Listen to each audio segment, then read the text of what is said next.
Welcome, Dhanvanti. We have known each other for 50 years, but when did you first come to the ashram? I've been coming here from my age of 1. The first time my father came here in 1935, I was 1 year old. At that time, children were not even allowed in the ashram. So we saw mother only in the balcony. But my father came here every year. We stayed here for 1 month. And after a couple of years, there was some child who wanted to also go for Aurobindo's darshan. Everybody went from the house. Only she was not allowed because she was small. So it was told to mother that, mother, the child wants to see Aurobindo also. And so mother then allowed the children to come. Till then we used to be out. Yeah, my mother would go for meditation, father will go for, we used to stay home. Yeah, but then we were allowed. So how old were you when you first saw Sri Aurobindo? I remember very well from 1943. That is the year when we started staying here because the school started. I must have seen him before, but from that year I remember very well. I think there wasn't a moment greater for me than standing in front of Aurobindo and looking into his eyes. It was nothing but what in our language we will say karuna dhara. Karuna means compassion, dhara means flow. It was nothing but a flow of compassion. And you know, when we went to him,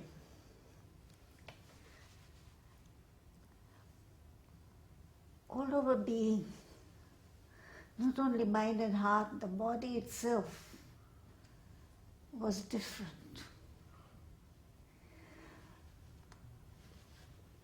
From 3-4 days, I used to sort of start preparing myself for the darshan. 3-4 days in advance. And slowly, slowly, as if the whole body was preparing to be just standing in front of a vibhuti.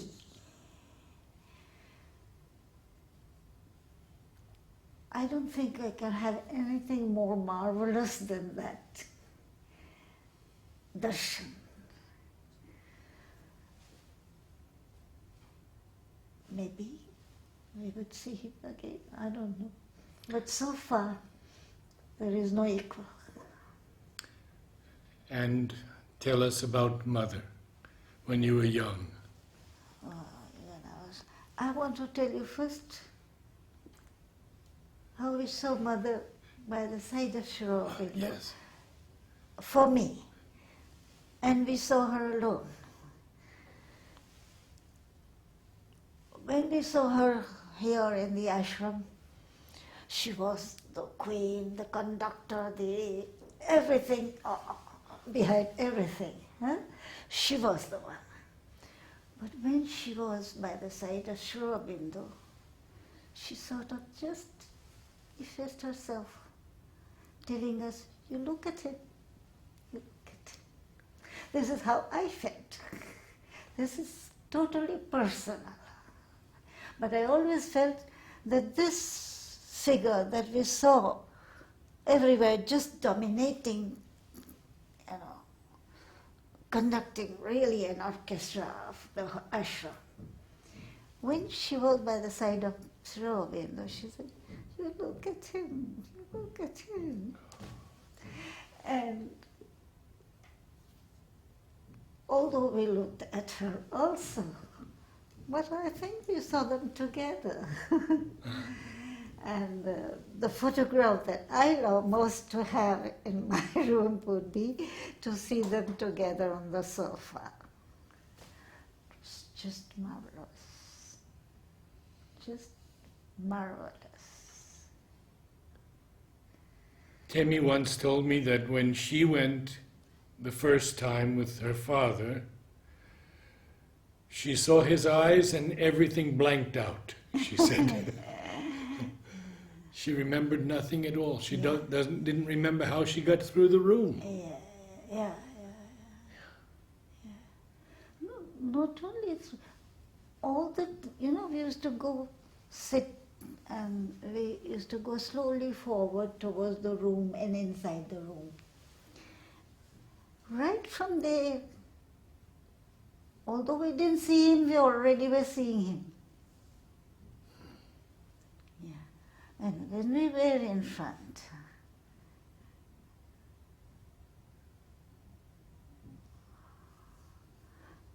it's like sometimes I used to feel him like the Himalaya, from the head. And he kept his hand like this.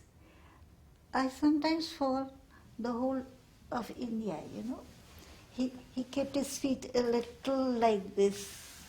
So that was the India's. And I very often felt I saw the whole of India in the figure of Aurobindo. It's one side and the sides. The whole of India like this.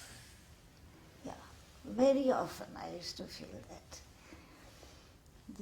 The way he sat,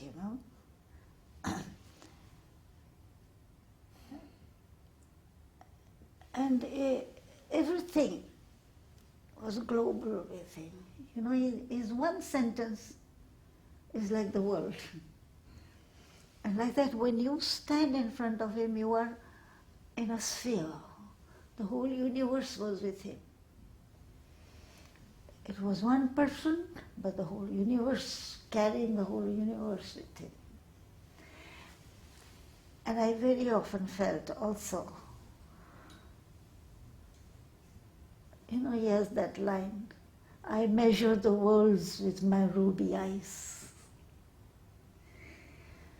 So he measured the worlds with his ruby eyes. He not only measured, I would say he embraced the worlds with his eye. And when you stand in front of him, you felt embraced, flooded. Just flooded. And for a long time after that, you just didn't want to do anything. You didn't want to budge, you didn't want to move, you didn't want to talk to anybody. Absolutely. You just couldn't.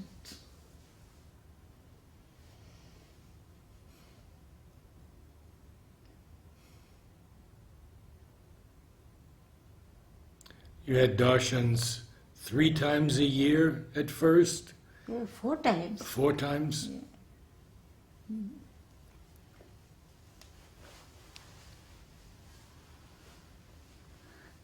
We used to come before the school started every year as visitors.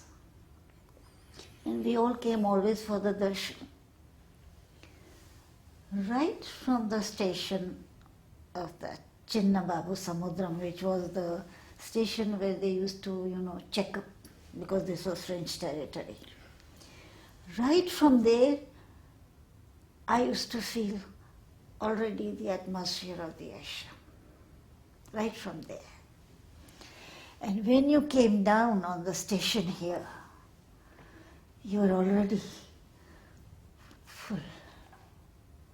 And around the ashram here, I don't know, I wish that was there again.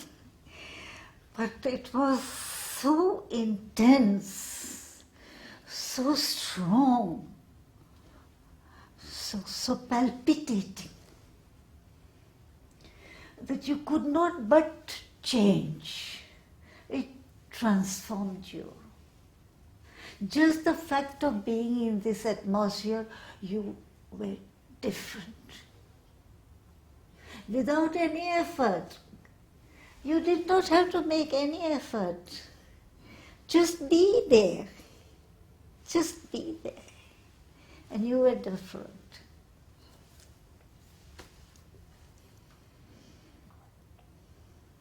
You know, in my book, I've written, we used to live in a celestial atmosphere. Swargiya Vatavaran, I have called it. And somebody asked me, I said, of course. And I even mentioned there, this Swargiya Vatavaran is not, because I was very small then, is not something that my innocent, ignorant brain has made up. It was really an atmosphere in which we lived, we breathed, we drank, we learned, we talked, everything was ethereal.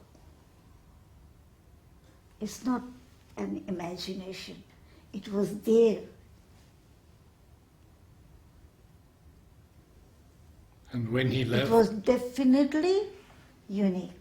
And when he left? Aurobindo?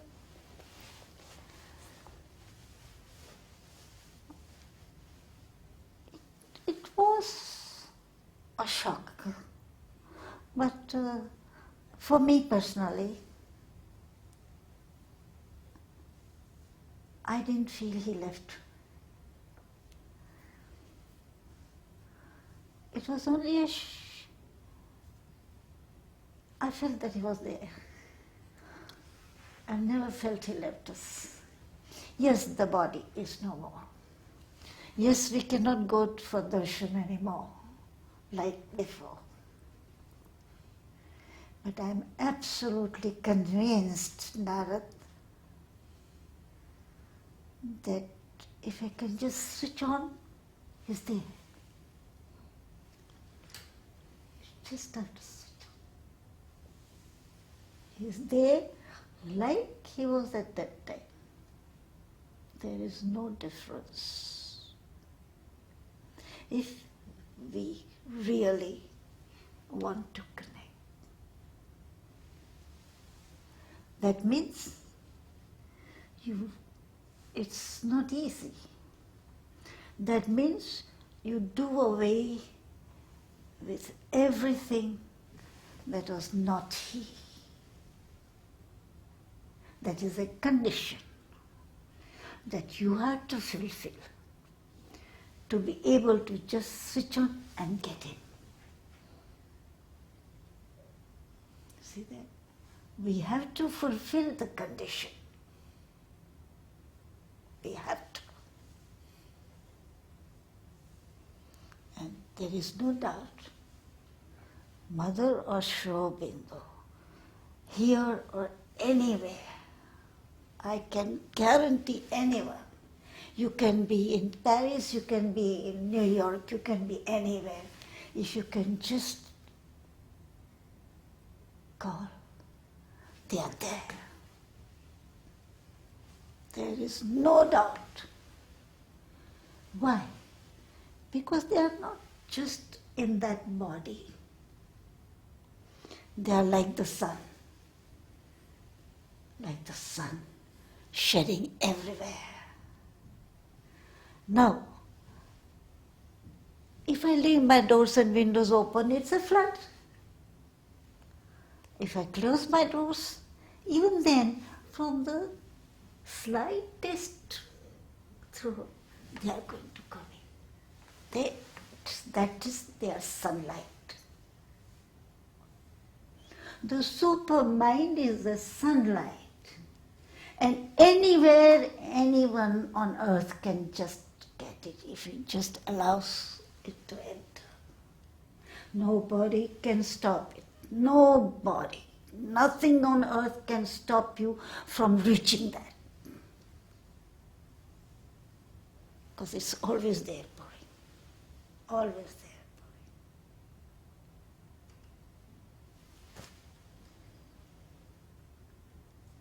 You began I have in a the school. painting, Yes. where I have described. Shall I dance a little? Surely. See, I wanted to show Mother giving all. And it was I didn't want like this. It's a total giving. So I wanted it to be like a tree, rooted, and the sap going up like this, and then you give. You see that? You see that giving? How total, how integral is the giving? You are rooted, you take the sap, you grow, and you give. That's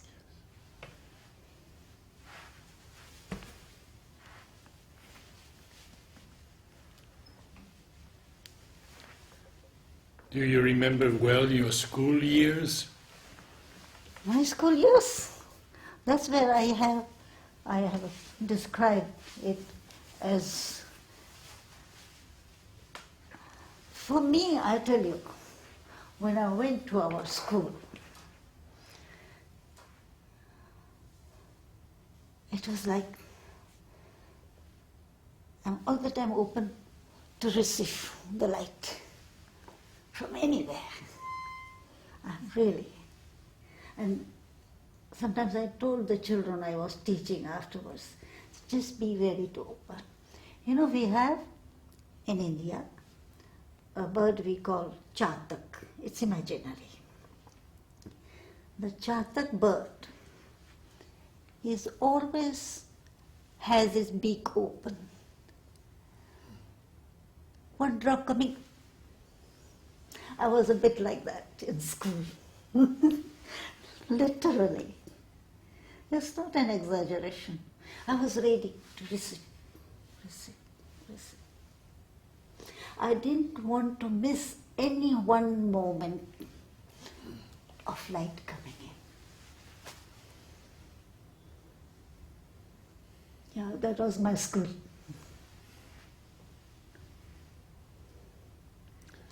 Can you tell us a bit about Mother in the playground? Your remembrances of her classes, of her coming there, her playing tennis, anything like that?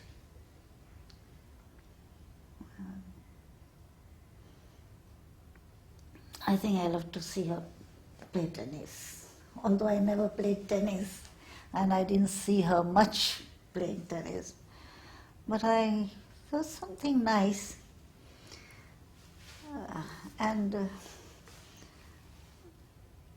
I'll tell you a little story about.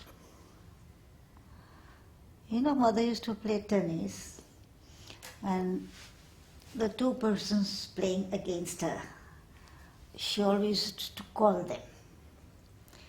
They were all the best players. They used to sit there. And she would call. Abesim was also there.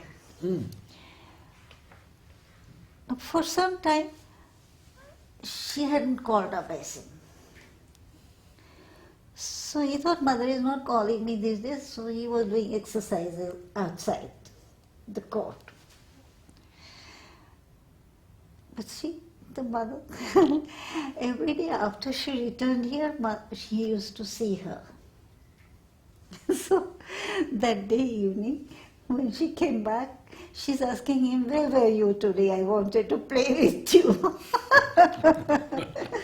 So nice. She doesn't miss anything. She had her consciousness with all of us all the time. I'll tell you another story to prove you this. Now, this is not finished. So he just said, Mother, these days you had not been playing with me. So I I went out. So mother said, see what was her way of playing tennis. See, my child, when I play tennis, when I send a ball, I'm sending something that that person needs. Someone whom I call more now, he is more in need of that than you. So I didn't call you. See that? This is consciousness. This is what we should have learned from her. This. So, she said, when I call him, I send something. I send something.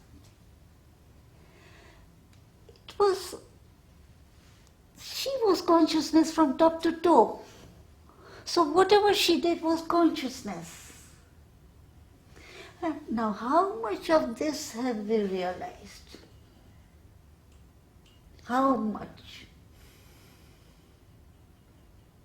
That each one of us has to decide for himself. I can't decide for you or him or she. I have to see.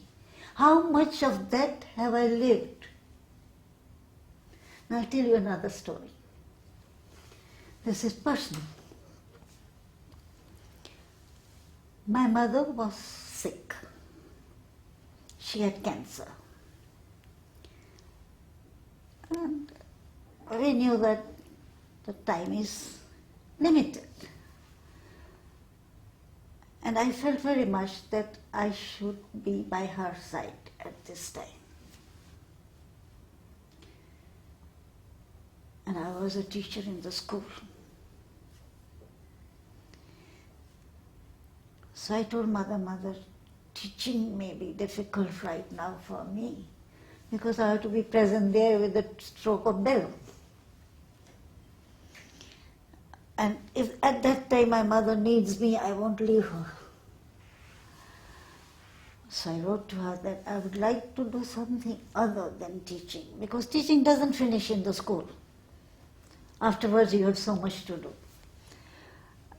And I told her that I am what I am, my mother has given all her life to me, and for this much time I should give myself totally to her. I was a little afraid that she may not like my decision. Yeah. But I was sure that I had to be by my mother's side. So she not only permitted me to stay by my mother, you know, so beautiful, Narad. Now and then there will be a little work of painting or something.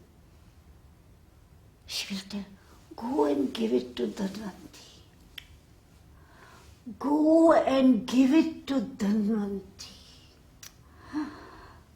My goodness, Narad, this is why she was mother. We were 1,500 children here. One of them wanted to be with her mother, let her be. She allowed it.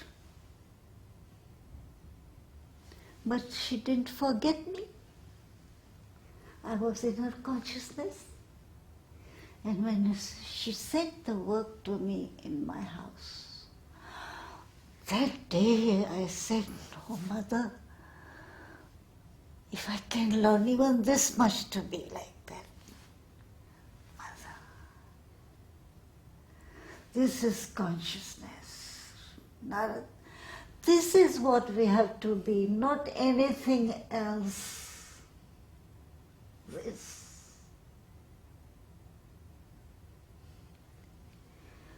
So when we began today, I said, Mother has said in one of the New Year messages, to know is good, to live is better, to be, that is perfect. Right now, maybe I'm on that point, just be. I'm not eager to paint. I'm not eager to write. I'm not eager to do anything. I may. I'm not saying no. I may. But I want to be. I feel strongly that if I can just be that person that they wanted us to be, I will be shedding in the atmosphere the best that I can give. This is personal. Not everybody needs to do. This is my personal attitude now towards my life, my being. Tell me a bit about how you learned painting. Painting. Well, I started painting with everybody else here. But very soon, I felt that I have something to say in this media. Very clear. That I have something to say in line and color. How old were you then? I was 21. I was absolutely sure. And then I began to change my ways.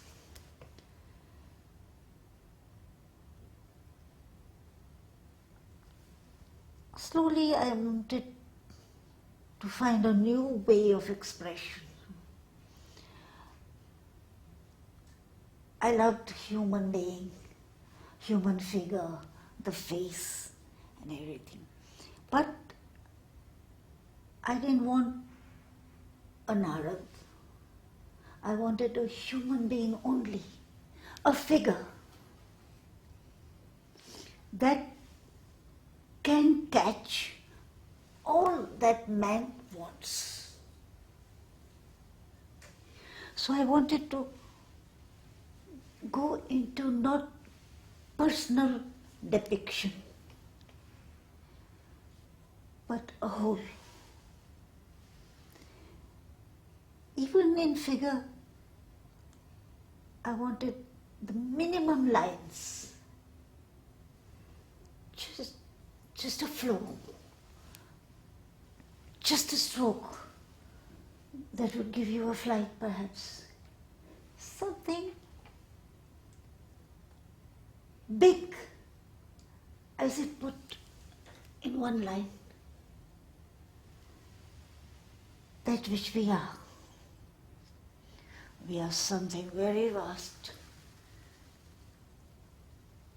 spherical, but put into this body. Aurobindo said, coercing my Godhead, I have come down. To come, just to be born, you have to coerce your Godhead. Just to be born, you have to coerce your Godhead into one cell. You involve,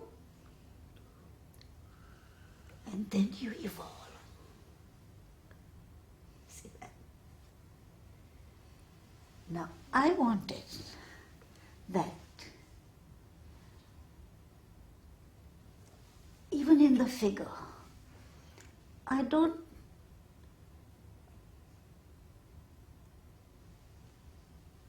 have any external details. No man, no woman, just figures. It took me time, but I did come to it. Did Mother guide you personally? Yes, now and then I used to show her. And when I'm coming to that, when I started moving away from the, details and all that, and the first things that I painted, and I took to her, she said, "You understand French, isn't it?" No. Okay. She But said, you can say it in French and then I'll translate. tell in French first, the Yes, way she yeah, said it. Yes. "Mon enfant, tu as quelque chose ici. Mais quand ça passe par ici," she went like that, "jusque-là, quelque chose se perd. Donc, tu dois être consciente jusqu'au bout de tes doigts. My child, you have something here.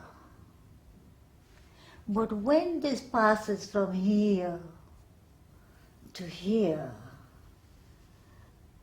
here, something is getting lost. So, you have to be conscious to the tip of your fingers." That's what I tried to do. After that, that's what I tried to do.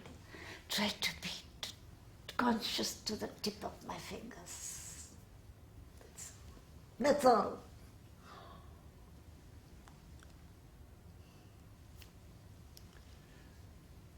Did you continue teaching after your mother passed away? Yeah. And what did you teach? Huh? What did you teach? I was teaching French afterwards.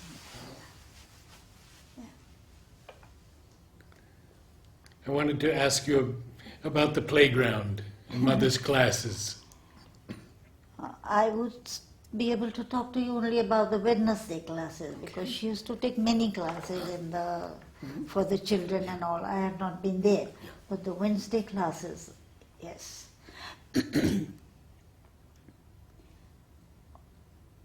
What struck me most, my father and mother also used to stay there. They didn't understand French. But they also absorbed.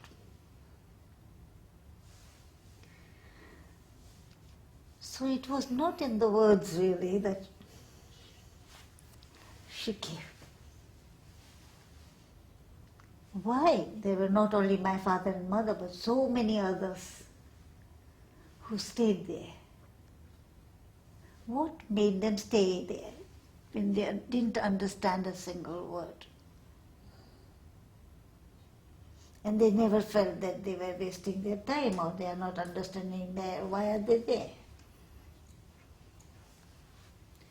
So she spoke. Not in the words, but again, in consciousness. She reached them also. And maybe, this is personal what I am telling you, that they who didn't understand the words received better because it was not in word. Because the word in every mind conditions you. And that is what kept them there. That is what kept those people there. Because she could speak without words to them. Real speech perhaps went to them. Because there was no mind. There was nothing to question her. I had nothing to question her because she answered you integrally all the time.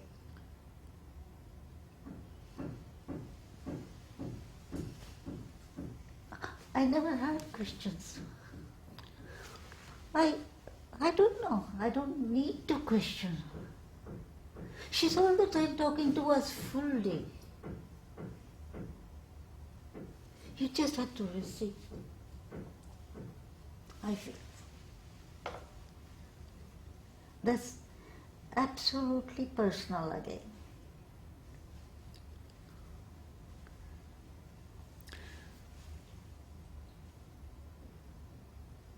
What do you remember of Nolini?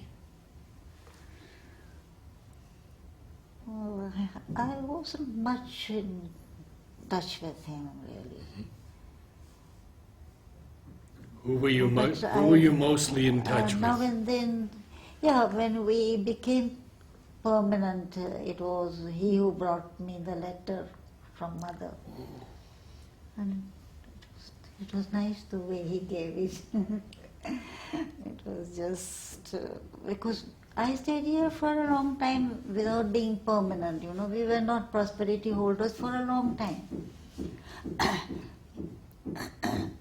And it didn't matter much to me. I was, even whether I had prosperity or not, I was part of the ashram. And that's what she wrote, mother wrote, that I always considered you as ashramites. But that's different. It was the least important thing for me.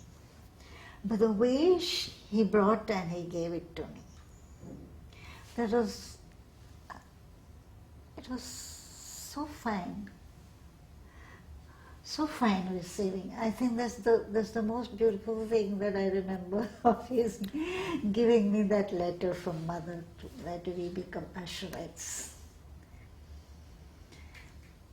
It was not only mother receiving us, when he gave us the letter, he also received us. The way mother received. And at that time, let me tell you,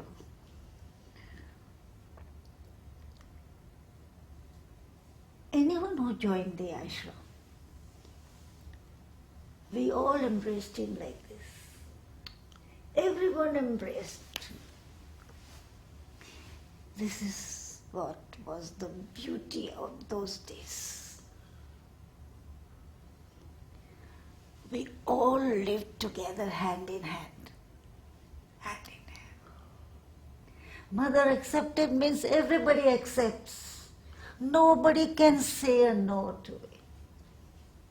There was, this movement was not there. This movement was always there. This movement was not there. Only this. Only this. What a beautiful thing. Yes. That was the ashram of those days.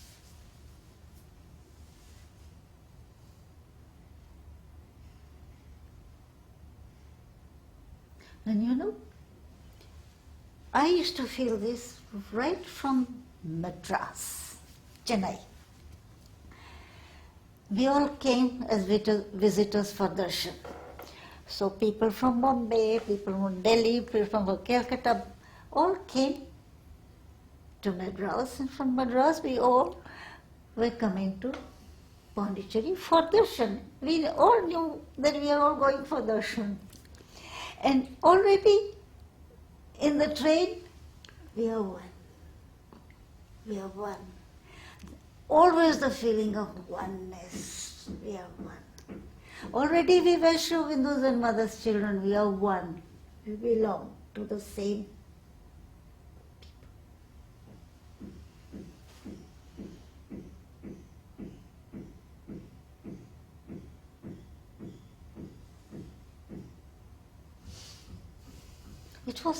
It was automatic, this movement. Automatic. Can you speak a bit about Abhay Singh and his work?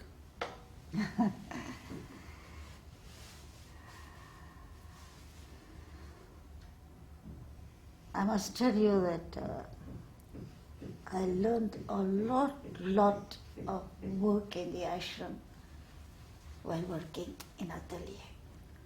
Lot. Before that, I was in the school for 10 years. I loved my work. I loved teaching.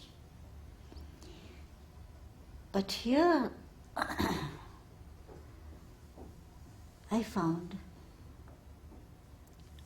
very interestingly,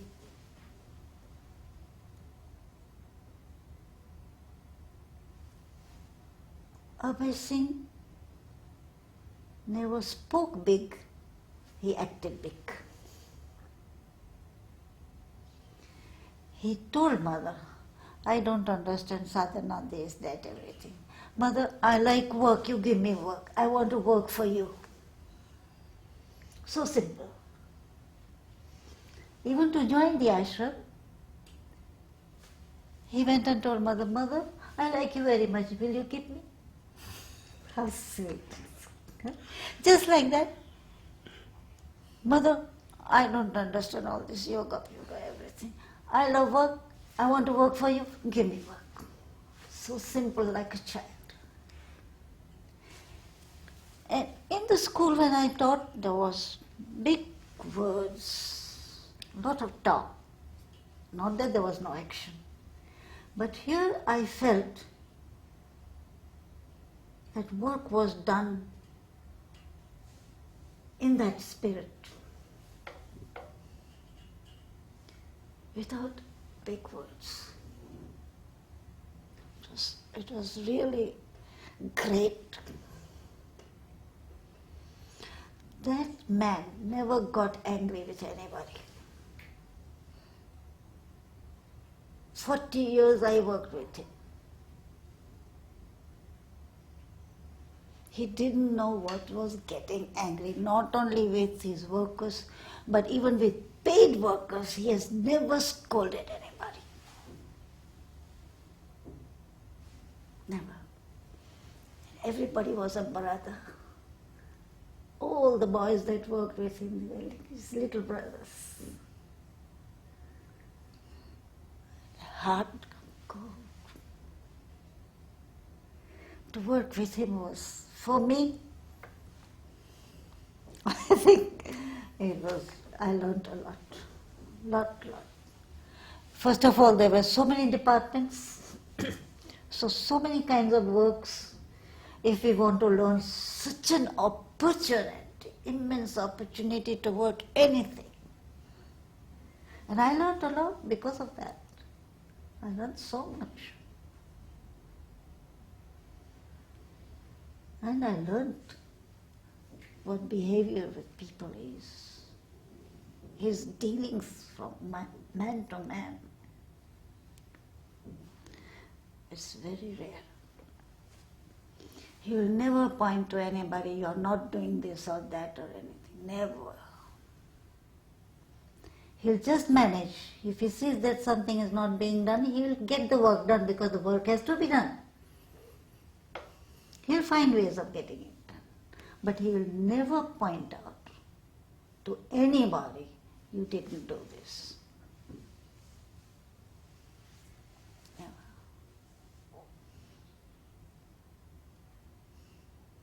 No complex. He was the head, but there was no complex at all. Absolutely. He never behaved like a head. 13, 14, 19 departments under him, but you never saw it. And he was always free. He managed all and he was always free. I was lucky. I was really lucky.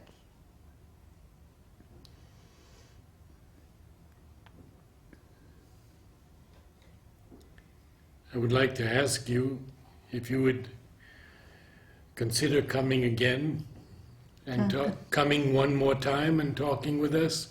You could note some things down and we would be very happy to have you again with us. If there is anything I can give, I'm free to give. Wonderful. Life is to give, to share. Life is. Otherwise, what is it? Yes.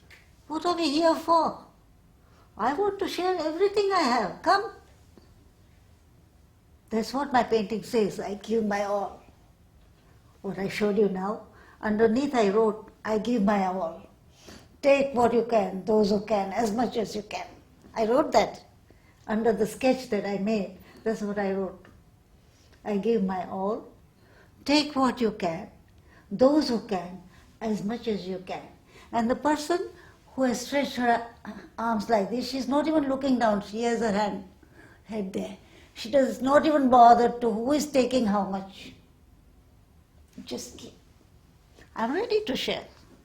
Wonderful. If there is anything I can give. Good. Thank you so much, Dhanvanti. It has been a very special evening. Please do come again. I have many nice things to give. And I'll readily share it.